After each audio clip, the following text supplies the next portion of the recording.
Welcome to my channel competitive English with primary TET. হ্যাঁ, আপনারা ঠিকই দেখেছেন, থাম্বনেলে যেটা দেখতে পাচ্ছেন, তো এটা কিন্তু অবশ্যই ঠিক।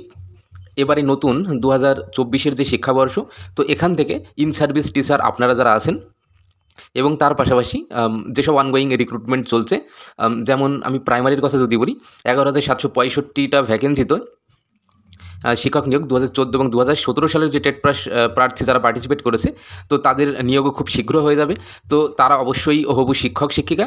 তো হবু শিক্ষক শিক্ষিকাদের যেমন এই নিয়মগুলো জানার প্রয়োজন, সেরকম ইন সার্ভিস যেসব শিক্ষক শিক্ষিকা রয়েছেন তাদের জন্যও কিন্তু এই ক্লাসটা ভীষণ ভীষণ গুরুত্বপূর্ণ হতে চলেছে।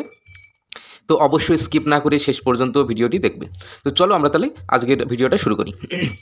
তো দেখো, তোমরা দেখতেই পাচ্ছ, আর যেটা লেখা আছে দেখো, 10 মিনিট আগে আসতে হবে স্কুলে, নতুন শিক্ষাবর্ষে শিক্ষক শিক্ষিকাদের একগুচ্ছ নিয়ম বদল।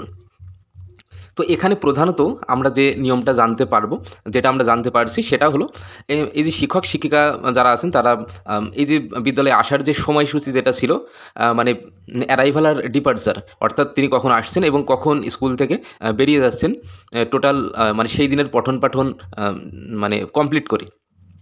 তো সেই জিনিসটা কিন্তু স্কুল শিক্ষা দপ্তর সেটা কিছুটা পরিবর্তন করেছে এবং কিছুটা পরিবর্তন করে নতুন নিয়ম একটা তৈরি করেছে, নিয়ম বা নতুন সময়সূচি। তো চলো আমরা সেটা জেনে নিই। তো আমরা একটু পড়ি। তো 2024-এ নতুন শিক্ষাবর্ষ শুরু হতেই বদলে গেল শিক্ষক শিক্ষিকাদের স্কুলে আসার সময়। এবার থেকে সকাল 10:35-এর মধ্যে স্কুলে ঢুকতে হবে তাদের। 10:50-এর পর ক্যাম্পাসে পা রাখলে লেকমার্ক হবেন তারা।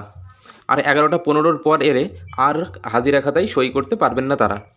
সপ্তাহে ক্লাসের সময়সীমাও বেঁধে দিয়েছে মধ্যশিক্ষা পর্ষদ।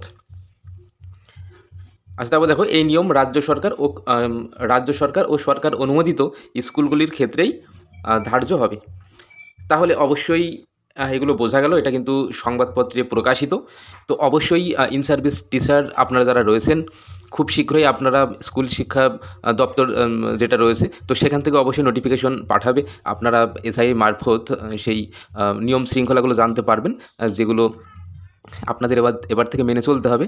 তো যাই হোক, আমি এই ভিডিওর মাধ্যমেও আমি আমার সাধ্যমতো আমি অবগত করার চেষ্টা করলাম। তো অবশ্যই ভিডিওটা যদি উপকৃত বলে মনে হয়, অবশ্যই ভিডিওটি শেয়ার করে দেবে। অন্যান্য যেসব ইন সার্ভিস টিচারদের যেসব কলিগ রয়েছে তাদের সঙ্গে অবশ্যই তারাও এই ভিডিওটার যে উপযোগিতা সেটা তারাও নিতে পারবে। ইভেন যেসব অনগোয়িং রিক্রুটমেন্ট চলছে, যারা হবু শিক্ষক উড-বি টিচার, তো তাদেরও অবশ্যই জানা প্রয়োজন। তো তোমরা তোমাদের যেসব বন্ধু বান্ধবীরা রয়েছে তাদের সঙ্গে অবশ্যই ক্লাসটি শেয়ার করবে, তো তারাও অবশ্যই বিষয়গুলো জানতে পারুক। তো আজকের ক্লাসটা এখানেই শেষ করছি, আবার দেখা হবে পরবর্তী ক্লাসে। ততক্ষণ সবাই ভালো থাকবে, ধন্যবাদ।